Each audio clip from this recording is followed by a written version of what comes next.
नमस्कार, यो news 24 television prime time न्यूजमा स्वागत छ। कोरोना संक्रमणले मुलुकलाई प्रभावित बनाउँदै लगेको छ। राजनीतिक क्षेत्रका अगुवा व्यक्तिहरू एकपछि अर्को संक्रमित बन्दैछन्। फुटबलको एउटै क्लबका 1.5 दर्जन भन्दा बढी संक्रमित भएपछि खेल नै रोकिएको छ। स्वास्थ्य कर्मीहरू नै संक्रमित बनेपछि कतिपय ठाउँमा सेवा सञ्चालनमा कठिनाई भइरहेको छ। कतिपय वित्तीय संस्थाहरू समेत प्रभावित बनेका छन्। गम्भीर स्वास्थ्य समस्याका कारण मृत्युदरका आधारमा आत्तिनुपर्ने अवस्था भने छैन। कोरोना समेतका कारणले अर्थतन्त्र सङ्कटमा छ। व्यापार घाटा चुलिएको छ। धेरै जसो पेसा व्यवसाय चरम असहज अवस्थाको सामना गरिरहेका छन्। सचेत, सतर्क एवं पूर्व तयारीमा जुट्ने बेला भने अवश्य हो यो। तर यति बेला नेपाली राजनीतिमा दूरी बढेको छ। सत्तासीन गठबन्धन र प्रमुख प्रतिपक्ष बेमेल र असहिष्णु व्यवहार जारी नै छ। संसद भए पनि बस्न सकेको छैन। पछिल्लो समयमा त सांसदहरू नै संक्रमित भएका कारण पनि संसद बैठक बस्ने स्थिति देखिएको छैन। 2072 को महाभूकम्पपछि संसदमा रहेका राजनीतिक शक्तिहरू एक ठाउँमा उभिएका थिए। 2 वर्ष अघि लिपुलेक, लिम्पियाधुरा र कालापानी क्षेत्र समेटेर चुच्चे नक्सा जारी गर्दा संसदमा अभूतपूर्व एकता देखिएको थियो। विषम अवस्था र राष्ट्रिय मुद्दामा राजनीतिक दलहरू एक ठाउँमा उभिएर हातेमालो गरेको इतिहास साक्षी छ। अहिलेको विषम बेला पनि राष्ट्र र जनताको मुद्दा राजनीतिक दलहरूबीच सहिष्णुता र एकताको खाँचो टर्कारो बनेको देखिन्छ। यता भारतले लिम्पियाधुरा स्थित नेपाली भूभागमा सडक निर्माण जारी राखेको विषयमा नेपाल सरकारले मुख खोलेको छ। लामो मौनता भङ्ग गरे पनि सरकारको भनाई अझै सटिक र स्पष्ट भने देखिँदैन। भारतसँग उच्च राजनैतिक संवाद गर्ने दायित्व सरकारले भुलेको छ। सीमा विवाद कूटनीतिक समस्याबाट समाधान गरिने जस्तो अमूर्त अभिव्यक्ति सरकारका प्रवक्ता मन्त्री ज्ञानेन्द्र बहादुर कार्कीबाट आएको छ। माध्यम कूटनीतिक नै हुने हो, तर कूटनीतिक पहल कदमी नै भएको छैन अहिलेसम्म। यतिसम्म कि सरकारले कूटनीतिक नोट समेत भारत सरकारलाई पठाउने तदारुकता देखाएको छैन। नेपाली भूमि प्रतिको प्रतिबद्धता जनाएकै भरमा सरकारको दायित्व पूरा हुँदैन। यो भूमिको मामिला हो, राष्ट्रियताको मामिला हो। यस्तो अवस्थामा सरकारले आफ्नो सटिक धारणा, समाधान उन्मुख कदम चाल्न जरुरी छ। अब प्राइम टाइम न्यूजका हेडलाइन्स। नेपाली भूभाग लिम्पियाधुरामा एकपक्षीय रूपमा सडक निर्माण रोक्न भारतलाई नेपाल सरकारको आग्रह। चाँडो सीमा विवाद समाधान गर्न सरकारलाई दल र सीमाविदको सुझाव। कूटनीतिक माध्यमबाट गर्न नेपाल सरकार। आर्थिक परिसूचक निराशाजनक भन्दा आन्तरिक राजस्व असुली सन्तोषजनक। उत्पादन र रोजगारी वृद्धि बिना भएको राजस्व सङ्कलन अर्थतन्त्रका लागि दिगो सुधार नभएको विश्लेषण। 7% कमी देखिन्छ। शेयर बजार नेप्से परिसूचक 69 अङ्कले बढेर 4 महिना यताकै उच्च बिन्दुमा। एकै दिन 9 अर्ब 67 करोड रुपैयाँको कारोबार।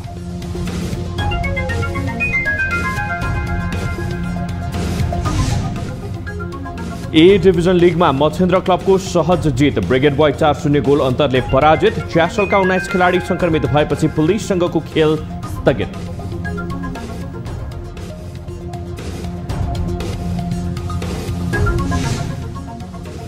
र काजाकिस्तानमा एकसाथ लामो हिंसामा 225 जनाको मृत्यु। इन्धनको मूल्य वृद्धि विरुद्ध भएको प्रदर्शनमा मृत्यु हुनेमा 20 सुरक्षाकर्मी पनि।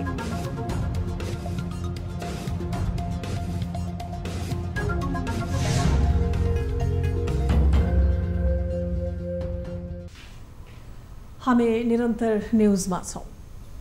सरकारले नेपाली भूभागमा एकपक्षीय सडक निर्माण र विस्तार रोक्न भारतलाई आग्रह गरेको छ। आइतबार नेपाल सरकारको ध्यानकर्षण सार्वजनिक गर्दै सरकारका प्रवक्ता सञ्चार तथा सूचना प्रविधि मन्त्री ज्ञानेन्द्र बहादुर कार्कीले महाकाली नदी पूर्वका लिम्पियाधुरा, लिपुलेक र कालापानी नेपालको अभिन्न भूभाग भएको बताएका हुन्। कार्कीले महाकाली नदी पूर्वका लिम्पियाधुरा, लिपुलेक र कालापानी नेपालको भूभाग हो भन्ने तथ्यमा नेपाल सरकार दृढ र स्पष्ट रहेको भन्दै नेपाली भूभाग भएर जाने कुनै किसिमको एकपक्षीय सडक निर्माण र विस्तार रोक्न भारतलाई आग्रह गर्दै आएको जानकारी दिए। उनले दुई देशबीचको सीमा समस्याको समाधान कूटनीतिक माध्यमबाट गर्न सरकार प्रतिबद्ध रहेको पनि बताए। दुई देशबीचको सीमा समस्याको समाधान ऐतिहासिक सन्धि सम्झौता, तथ्य, नक्सा र प्रमाणको आधारमा समस्या समाधान गर्न नेपाल सरकार प्रतिबद्ध रहिआएको मन्त्री कार्कीले बताए। नेपाल भारतको बीच रहिआएको घनिष्ठ र मैत्रीपूर्ण सम्बन्धको मर्म र भावना अनुसार दुई देश बीचको सीमा समस्याको समाधान ऐतिहासिक सन्धि सम्झौता तथ्य नक्सा र प्रमाणको आधारमा कूटनैतिक माध्यमबाट गर्न नेपाल सरकार प्रतिबद्ध रहिआएको छ। यस्तै प्रवक्ता कार्कीले भिडभाड हुने क्षेत्रमा कोभिड प्रोटोकल जारी गरेको जनाएका छन्, जसअनुसार माघ 15 गतेसम्म cinema hall, dance bar, gymkhana, दोहोरी, होटलहरू, हाटहरू बन्द गर्ने निर्णय भएको छ।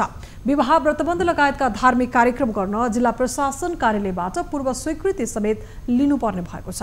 त्यस्तै कलेज तथा ट्युसन सेन्टरहरू पनि माघ 15 गतेसम्मका लागि बन्द गर्ने निर्णय गरिएको छ। मन्त्री परिषदको बैठकले कोरोना संक्रमण बढेको भन्दै रोकथामका लागि यस्तो निर्णय गरेको सरकारका प्रवक्ता कार्कीले जानकारी दिए। रूपमा उपस्थित भई गर्नुपर्ने भएमा जनस्वास्थ्यका मापदण्ड पालना गर्ने गरी एन्टिजेन परीक्षण गरी रिपोर्ट नेगेटिभ आएका बढीमा 25 जना मात्र सहभागी रहने गरी सञ्चालन गर्ने। विभिन्न विद्युत आयोजनाको क्षतिपूर्ति निर्धारणका लागि समिति गठन गर्ने निर्णय समेत सरकारले गरेको प्रवक्ता कार्कीले जानकारी दिएका छन्। नेपाल र भारत बीचको सीमा विवाद पुनः सतहमा आएको छ। लामो समयदेखि जारी विवादमा दुवै पक्ष आफ्नो अडानमा यथावत छन्। सीमा विवाद थप लम्ब्याउन नहुनेमा सत्तारूढ र विपक्षी दल पनि सकारात्मक छन्, तर पनि अपेक्षित परिणाम भने आउन सकिरहेको छैन। वार्ताका लागि गरिएको नेपाली पहललाई भारतले बेवास्ता गर्दै आएको छ। भारतीय पक्षसँग पर्याप्त प्रमाण नरहेकाले वार्ताबाट भागिरहेको विज्ञको दाबी छ। एक रिपोर्ट। नेपाली भूमि मिचेर दार्चुलाको लिम्पियाधुरा कालापानी क्षेत्रमा भारतले सडक बनाइरहेको छ। भारतले सन् 2014मा नेपालको सुस्ता र कालापानी क्षेत्रको सीमा विवाद परराष्ट्र सचिव स्तरीय संयन्त्र मार्फत हल गर्ने सहमति गरेको थियो। पुस 15 गते नेपालको बाटो हुँदै मानसरोवर जाने सडक निर्माण गरिरहेको भारतीय प्रधानमन्त्री नरेन्द्र मोदीले अभिव्यक्ति दिएपछि पछिल्लो सीमा विवाद सतहमा आएको हो। मोदीको अभिव्यक्तिलाई लिएर नेपालका सत्तारूढदेखि प्रमुख प्रतिपक्षी दल समेतले विरोध जनाएका छन्। नेपाल सरकारले पनि सीमा विवादका सम्बन्धमा आफ्नो धारणा सार्वजनिक गरेको छ। महाकाली नदी पूर्वका लिम्पियाधुरा, लिपुलेक र कालापानी नेपालको अभिन्न भूभाग हो भन्ने तथ्यमा नेपाल सरकार दृढ रहेको उसको भनाइ छ।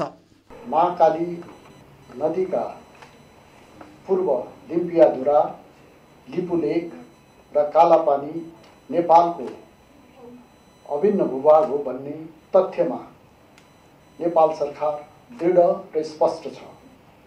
नेपाल सरकारले भारत सरकारलाई नेपाली भूभाग भएर जाने कुनै पनि किसिमको एकपक्षीय युनिल्याटरल सडक निर्माण विस्तार रोक्न आग्रह गर्दै आएको छ। नेपाल सरकारले पटक पटक कूटनीतिक नोट पठाउँदै निर्माण कार्य रोकी वार्तामा आउन आग्रह गर्दै आएको छ, तर भारतीय पक्षले त्यसलाई अटेर गर्दै आएको छ। भारतसँग पर्याप्त तथ्य र प्रमाण नभएकाले वार्ताबाट भागिरहेको विज्ञको दाबी छ। त्यसमा नेपालको सम्प्रभुता छ, स्वाधीनता हाम्रो हो, पुराना नक्सा दस्तावेजले हाम्रो देखाउँछ, तर भारतले ओगटेर बसिराखेको छ। अनि अब नेपालले कुराकानी गरौँ भनेर भारतसँग कुराकानी गर्न खोज्दाखेरि पनि पछि चाहिँ हट्ने गर्छ। यो किन भयो होला भने मेरो विश्लेषणमा चाहिँ भारतसँग त्यो क्षेत्रको प्रमाण कमजोर छ, नेपालसँग बलियो प्रमाण छ। भारतले पटक पटक सीमा विवाद निकालेर नेपालको सार्वभौम सत्तामाथि खेल्न खोजेको नेपालका राजनीतिक दलको बुझाइ छ। वास्तवमा नेपालको स्वतन्त्रता, सार्वभौम सत्ता र अखण्डतालाई जिस्क्याएको हैन, र उनले चाहिँ आफ्नो जुन ढङ्गले बलियो सम्पन्न ठुलो बलियो मुलुकले हामी जस्तो भनौँ नेपाल जस्तो भारतलाई प्रति मित्रभाव राख्ने तर आफ्नो हक अधिकारको निम्ति पछि नहट्ने मुलुकलाई यसरी दबाउन खोजेको हो। प्रमुख प्रतिपक्षी दल नेकपा एमाले पनि सीमा विवाद चाँडो हल गर्नुपर्ने मान्यतामा उभिएको छ। अन्य विषयमा सरकारसँग असहमति रहे पनि राष्ट्रियताको मुद्दामा पूर्ण सहयोग रहने एमालेको भनाइ छ। हामी अरू कुरामा तमाम कुरामा उहाँहरूसित हाम्रा असहमतिहरू छन्। त्यसका बावजुद पनि राष्ट्रियताको यो विषय, सीमा जस्तो संवेदनशील यस्ता विषयमाथि छिमेकीको यो बल्मी चाहिँ चुप लाएर बस्नु यो लज्जास्पद कुरा हो। यस्तो कुरामा उहाँहरू अगाडि सरेर वार्ताको वातावरण बनाउनुपर्छ, वार्ताको लागि जोड गर्नुपर्छ। त्यसका लागि उहाँहरू हाम्रो समर्थन आवश्यक ठान्नुहुन्छ भने हामी त्यो मामलामा समर्थन दिन तयार छौँ। तर भारतले उक्त भूभाग आफूहरूको रहेको दाबी गर्दै आएको छ। काठमाडौँ स्थित भारतीय राजदूतावासका प्रवक्ताले विज्ञप्ति जारी गर्दै उक्त विषयमा भारत सरकारको धारणा यथावत रहेको प्रश्न पारेका छन्। लामो समयदेखि सीमा विवाद रहँदै आए पनि नेपालका राजनीतिक दलहरूले सत्तामा रहँदा मौन बस्ने र प्रतिपक्षमा पुगेपछि चर्को नारा लगाउने परिपाटी देखिन्छ। यो विडम्बनालाई चिर्दै सरकारले ऐतिहासिक तथ्य र प्रमाणका आधारमा कूटनीतिक कौशल देखाउन जरुरी छ। न्यूज 24 टेलिभिजनका लागि क्यामेरामा सुनिल गुरुङका साथमा सरोज बस्यालको रिपोर्ट। 24औं राष्ट्रिय भूकम्प सुरक्षा दिवस आइतबार देशभर विभिन्न कार्यक्रम गरी मनाइएको छ। भूकम्पीय सचेतना सुरक्षित संरचना भन्ने नाराका साथ भूकम्प सुरक्षा दिवस मनाइएको हो। भूकम्पले नभई कमजोर संरचनाले मानवीय लगायतको क्षति गर्छ भन्ने चेतना जगाउँदै 2055 सालदेखि माघ 2 गतेलाई भूकम्प दिवसका रूपमा मनाउन सुरु गरिएको हो। दिवसका अवसरमा भूकम्प सुरक्षा दिवस मूल समारोह समितिले ललितपुरको पाटन दरबार क्षेत्रमा विशेष कार्यक्रमको आयोजना गरेको थियो। कार्यक्रमलाई भर्चुअल माध्यमबाट सम्बोधन गर्दै प्रधानमन्त्री शेरबहादुर देउवाले विपद व्यवस्थापन गर्न तीनवटै तहका सरकारको आपसी सहकार्य आवश्यक रहेको बताए। 72 सालको भूकम्प पश्चात विपद व्यवस्थापन लगायतका विषयमा महत्त्वपूर्ण अनुभव हासिल गरिसकेको भन्दै प्रधानमन्त्री देउवाले विगतका कमी कमजोरीबाट पाठ सिकेर अघि बढ्नु बुद्धिमानी हुने धारणा पनि राखेका थिए।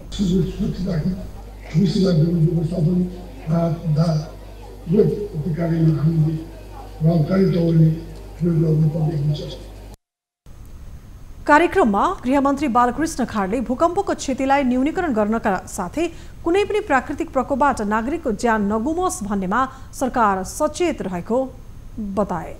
र आम नेपाली नागरिकको जीवन नगुमोस् त्यसमा पनि सरकारको राज्यको गम्भीरतापूर्वक दायित्व रहेको छ र भूमिका रहेको छ।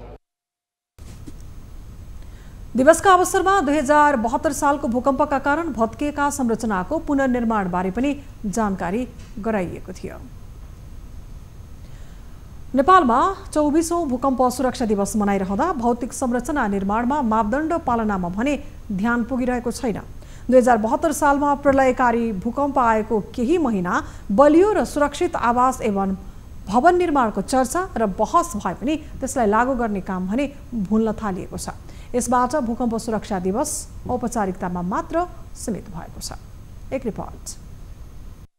भूकम्पीय सचेतना सुरक्षित संरचना भन्ने नाराका साथ आज 24औं भूकम्प सुरक्षा दिवस बागलुङमा पनि मनाइयो। विक्रम सम्वत 1990 माघ 2 गते भूकम्प गएको सम्झनामा देशभर विभिन्न कार्यक्रम गरी राष्ट्रिय भूकम्प सुरक्षा दिवस मनाइएको हो। 2072 सालको भूकम्पपछि पनि सुरक्षित घर बनाउन विशेषज्ञ एवं प्राविधिकहरूसँग परामर्शको क्रम तीव्र भएको थियो। तर यो क्रम रोकिएसँगै दिवस देखावटी काम मात्र बनेको छ।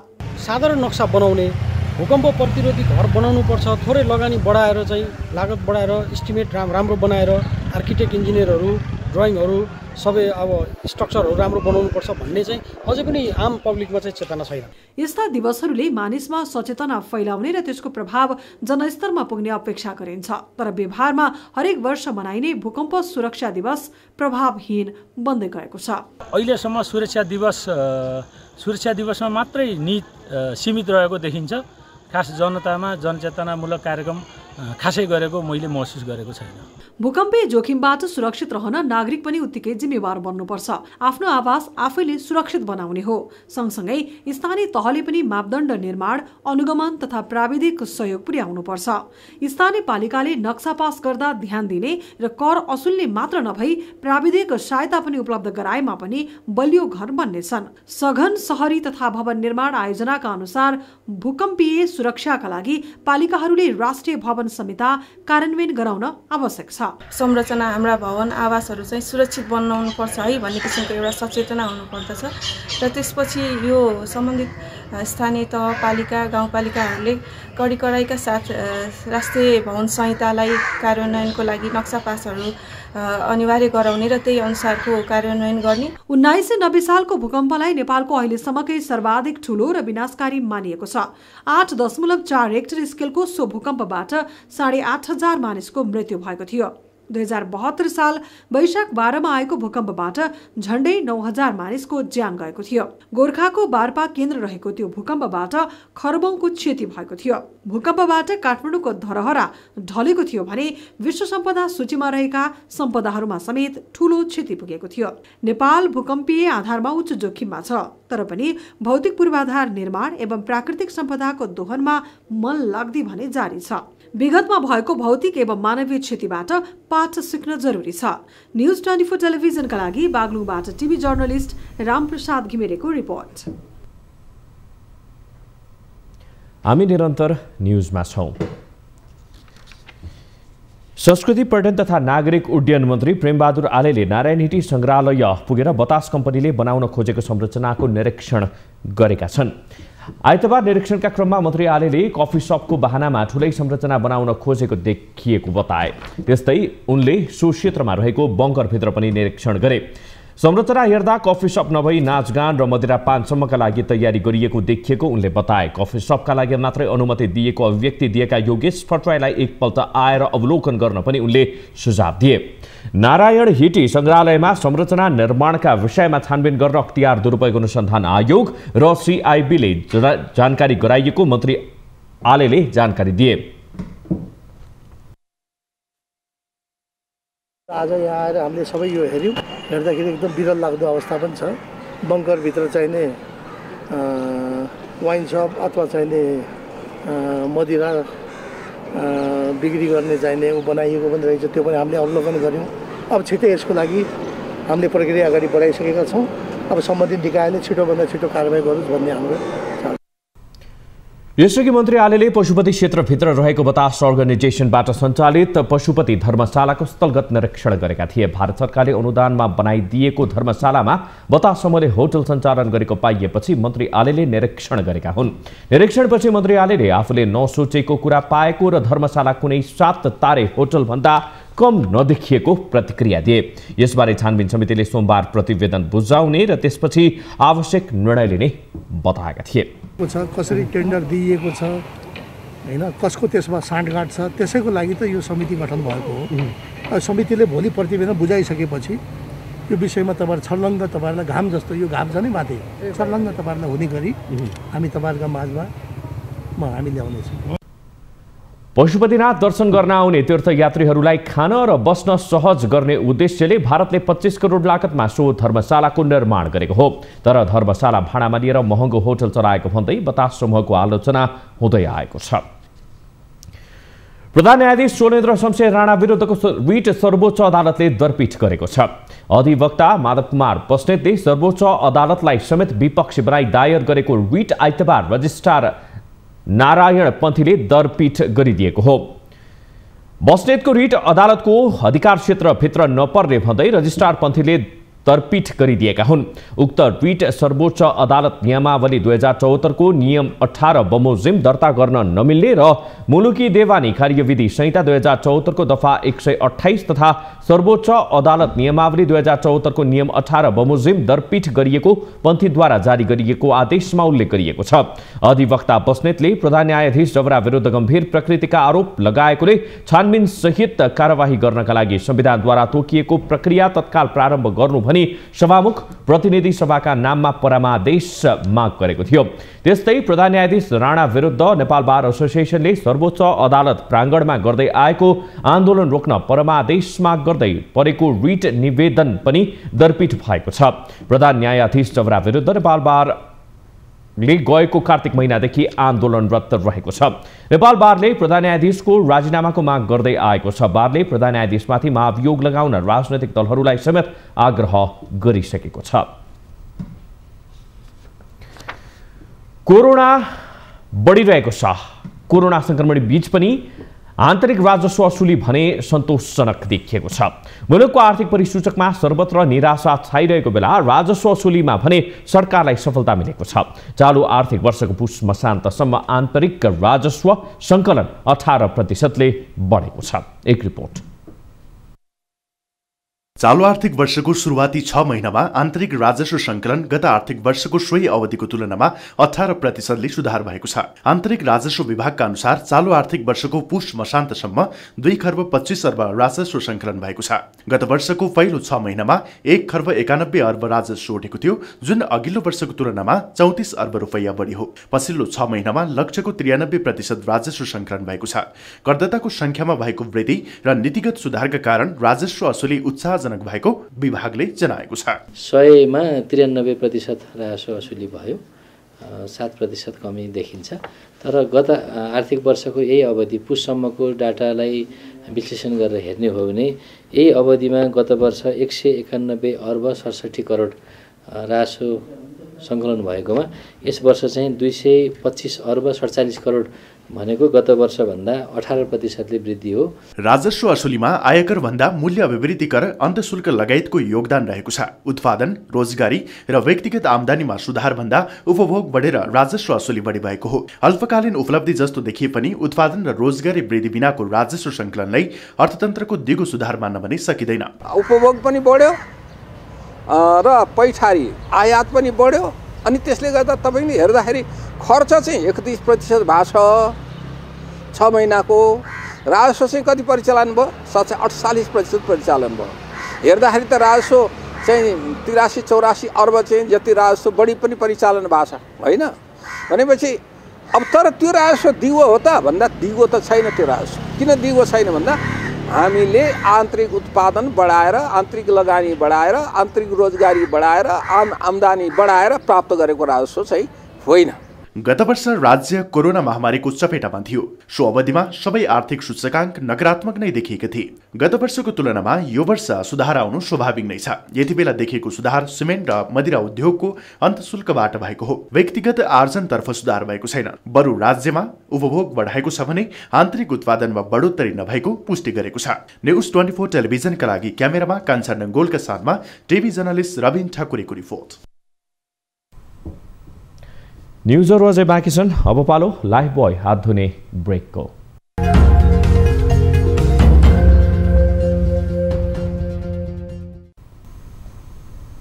हामी निरन्तर न्युजमा छौँ। कोरोना महामारीको सुरुवातको बेलामा मास्क लगाउन अप्ठ्यारो महसुस गर्नेहरू अब अभ्यस्त हुँदै गएका छन्। तुलनात्मक रूपमा मास्कको उत्पादन बढ्दो छ भने मूल्य पनि केही हदसम्म सस्तो हुँदै गएको छ। काठमाडौँ उपत्यकामा मास्क लगाएर जनस्वास्थ्यको ख्याल गर्नेहरू निकै छन्। महामारीबाट बस्न मास्कको प्रयोग समेत स्वास्थ्य मापदण्डको पूर्ण पालनामा ध्यान दिन जरुरी छ। एक रिपोर्ट। पछिल्लो केही समय यता कोरोना भाइरस संक्रमणको दर वात्तै बढेको छ। कोरोना भाइरस संक्रमणबाट बस्न मास्क अनिवार्य नै बनिसकेको छ। साथै संक्रमण तीव्र बनेसँगै बजारमा फेस सर्जिकल मास्कको माग समेत बढेको हो। मास्क नलगाउँदा संक्रमणको जोखिम उच्च हुन्छ। राजधानीमा यसबारे जनमानसमा चेतना परिसकेको छ। भीडभाडमा जाँदा, सार्वजनिक सवारी साधन प्रयोग, व्यापार व्यवसायका क्रममा मास्कको प्रयोग बढ्दो छ। मास्कको मूल्य समेत घट्दै गएको छ। अहिले त पाइरहेछ। पहिला चाहिँ पाउने अलि गाह्रो थियो, अहिले चाहिँ एकदम सहिलो छ। मूल्य त अहिले छैन, अहिले एकदम कमै तिरिरहेछ। पहिला चाहिँ 10 रुपियाँ लिन्थ्यो एउटाको, अहिले बोतल लियो भने तपाईँ 2 रुपियाँ पर्न आउँछ। महामारीमा नागरिकको पनि दायित्व हुन्छ। जनस्वास्थ्यको मापदण्ड पालना गर्नु सबै नागरिकको कर्तव्य हो। महामारीसँगै विश्वमै मास्कको माग अत्यधिक बढेको छ। काठमाडौँका मेडिकलहरूमा मास्क किन्नेको उपस्थिति बाक्लो नै देखिन्छ। कोरोनाको पछिल्लो लहरहरूमा देखिएको मास्कको सर्टेज र चर्को मूल्य वृद्धिको असर भने हाल नदेखिएको होलसेल व्यवसायको भनाइ छ। पहिलाको भन्दा अहिले बढेको छ चहलमहल। तपाईँको न्युजहरूले गर्दाखेरि पनि होला होइन। अहिले कोरोनाको अब मान्छेहरू कोरोनाले गर्दाखेरि धेरै नै सङ्क्रमण बढेको छ नि त, त्यसले गर्दा मास्कको चहल पहल, सेनिटाइजरहरू बिक्री भइरहेछ। भिडभाड पहिलाभन्दा एकदमै बढी छ। पहिला जुन अगाडिको टाइममा थियो होइन, त्यसपछि बिचमा अलिकति कम भएको थियो नि, त्यसपछि अझै बढी भएको छ। प्रति गोठा 3 रुपैयाँसम्म पर्ने सर्जिकल मास्क खुद्रा व्यापारीहरूले 10 रुपैयाँसम्म लिने गरेको गुनासो पनि छ। अत्यधिक मूल्य लिएमा उपभोक्ता आफै सचेत हुनुपर्छ, तर व्यापारीहरू भने अहिले मास्क सर्वसुलभ मूल्यमा बिक्री गरिरहेको बताउँछन्। हामीले चाहिँ अहिले 90 रुपैयाँदेखि 150 सम्म बेचिरहेका छौँ होइन। त्यो पनि क्वालिटी अनुसार छ मास्कको लेयरहरू। अब हामी चाहिँ होलसेलबाट डाइरेक्ट ल्याउँछौँ र यहाँ रिटेल गर्छौँ। हामी सधैँ अलिक सस्तै पर्छ, तर हामी सल्लाह बेच्नेहरूले चाहिँ अलिक महँगो बेचेको पाइएको छ। अब यहाँ चाहिँ त्यति धेरै अन्त बाहिर जस्तो महँगो चाहिँ छैन। कोभिड-19 संक्रमणपछि चीन लगायतका देशहरूबाट मास्क आयात हुँदै आएको छ, तर पछिल्लो समयमा भने नेपालमै कच्चा पदार्थ आयात गरी मास्क उत्पादन गर्ने उद्योगको संख्या समेत बढेको छ, जसका कारण पनि अहिले उपभोक्ताहरूले सहज रूपमा मास्क पाउन थालेका छन्। मास्क स्वास्थ्यका लागि आवश्यकता हो। यसको कालोबजारी भएमा उपभोक्ता र सरकार दुवै मिलेर त्यस्तो कार्य निरुत्साहित गर्न जरुरी छ। न्यूज 24 टेलिभिजनका लागि क्यामेरामा सुनिल गुरुङका साथमा टिभी जर्नलिस्ट खगेश्वरी कार्कीको रिपोर्ट। भक्तपुरको प्रसिद्ध ऐतिहासिक तथा सांस्कृतिक महत्त्व बोकेको गालाकेगो माछा समाउने दिने जात्रा आइतबारदेखि सुरु भएको छ।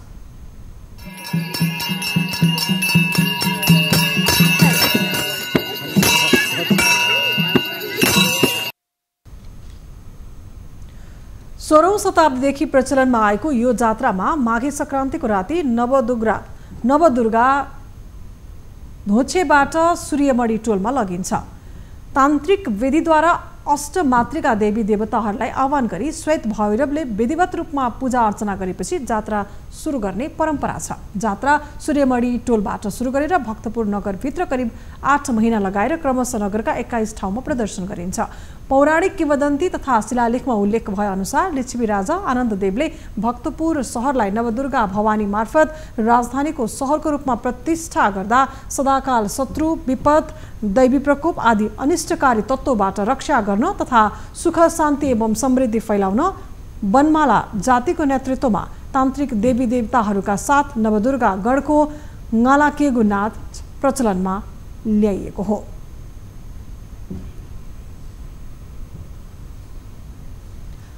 अब हेल्थ न्यूज। नेपालमा आइतबार 4,961 जनामा कोरोना संक्रमण पुष्टि भएको छ। देशभर गरिएको 12,573 पीसीआर परीक्षणका क्रममा 4,534 जना र 2,569 एन्टिजेन परीक्षणका क्रममा 427 जनामा कोरोना संक्रमण पुष्टि भएको स्वास्थ्य मन्त्रालयले जनाएको छ। यो सँगै नेपालमा कोरोना संक्रमितको संख्या 9,55,206 पुगेको छ। त्यस्तै कोरोनाका कारण पछिल्लो 24 घण्टामा नेपालमा 3 जनाको मृत्यु भएको छ। हालसम्म नेपालमा कोरोनाकै कारण 11,620 जनाले ज्यान गुमाएका छन्। त्यस्तै गत 24 घण्टामा 435 जना निको पनि भएका छन्। हाल मुलुकभर 25,680 सक्रिय संक्रमित आइसोलेसनमा र 121 जना क्वारेन्टिनमा रहेको मन्त्रालयले जनाएको छ। अब बिजनेस न्यूज।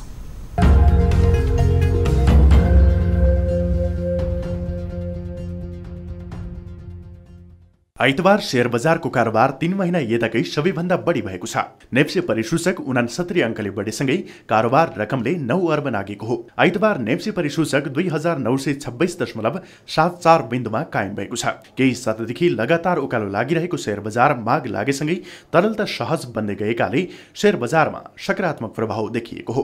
पछिल्लो समय बैंक तथा वित्तीय संस्थाहरूमा लगानी योग्य पुँजी बढ्दै जानु, ब्याज दर नबढ्नु जस्ता कारणले बजारमा लगानी बढेको देखिन्छ। साथै कोरोना जोखिम बढ्दै जाँदा निरन्तर घटेको बजार पुनः उकालो लाग्ने अपेक्षाका साथ यो क्षेत्रमा लगानी गर्नेहरूको संख्या बढ्न थालेको समेत विश्लेषक बताउँछन्। आइतबार कारोबारमा आएका 229 वटा कम्पनीको 1,82,54,525 किता शेयर कारोबार हुँदा 9 अर्ब 67,63,17,059 रुपैयाँ बराबरको कारोबार भएको छ।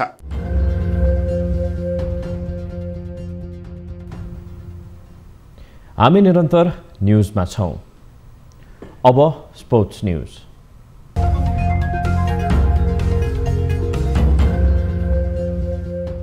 शहीद स्मारक ए डिभिजन लिग फुटबलमा शीर्ष स्थानको मसिद्र फुटबल क्लबले सहज जित हात पारेको छ। आइतबार भएको खेलमा मसिद्रले ब्रिगेड बॉयज क्लबलाई 4-0 गोल अन्तरले हराएको हो।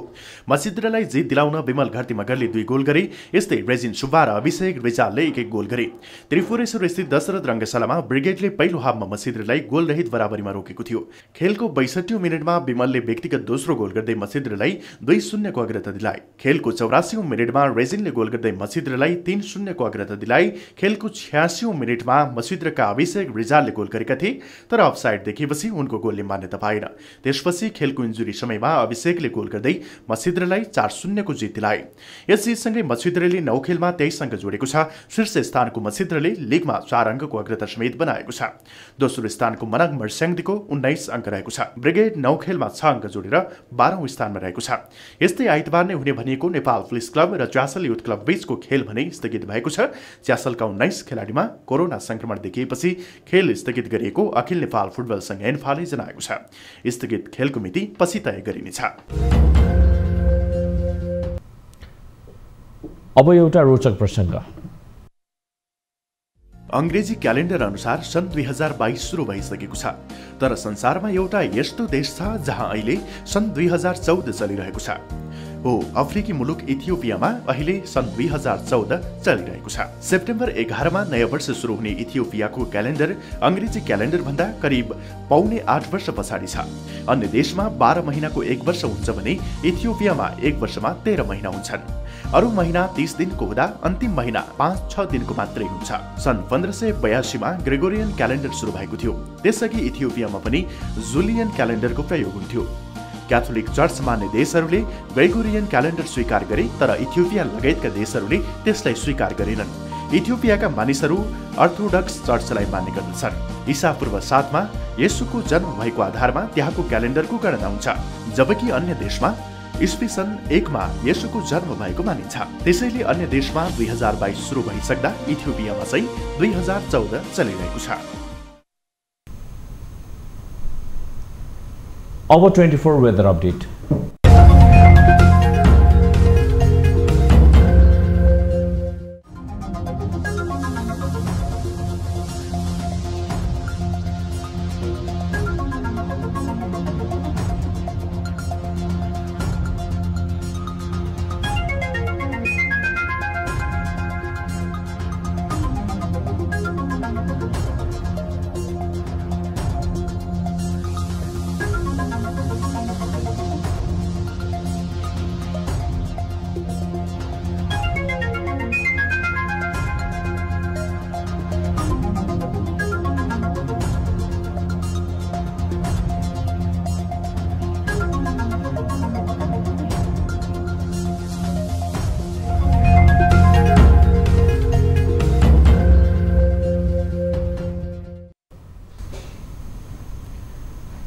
प्राइम टाइम न्यूज सकिनु अघि अहिलेसम्मका हेडलाइन्स पुनः एकपटक।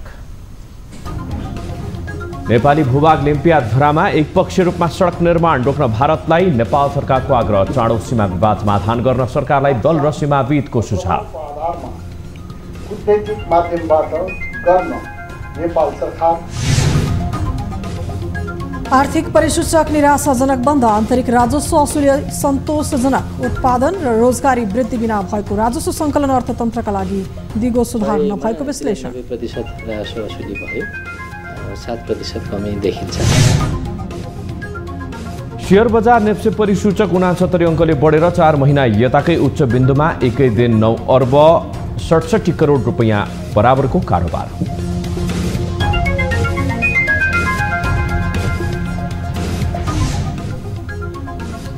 ए डिभिजन लिगमा मछिन्द्र क्लबको सहज जित। ब्रिगेड बॉयज 4-0 गोल अन्तरले पराजित। च्यासलका 19 खेलाडी संक्रमित भएपछि पुलिससँगको खेल स्थगित।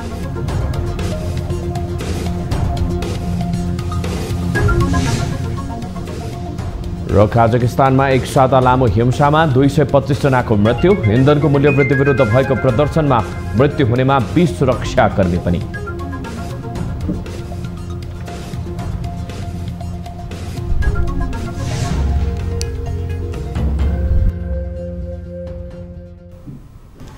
प्राइम टाइम न्यूज अहिलेलाई यति नै। ताली र गालीका लागि हामीले सोधेको प्रश्नको अन्तिम नतिजा यसपछि प्रसारण हुने कार्यक्रम सीधा कुरा जनतासँगमा हेर्न सक्नुहुनेछ। थप न्यूजका लागि हाम्रो वेबसाइट www.news24nepal.com हेर्नुहोला। साथै हामीलाई फेसबुक, ट्विटर र युट्युबमा पनि फलो गर्न सक्नुहुनेछ। यस्तै मोबाइल, भाइबर र इमेलबाट 24 डेस्कमा समस्या र गुनासो गर्न सक्नुहुनेछ। अहिलेलाई बिदा दिनुहोस्। हामी निरन्तर न्यूजमा छौं। नमस्ते।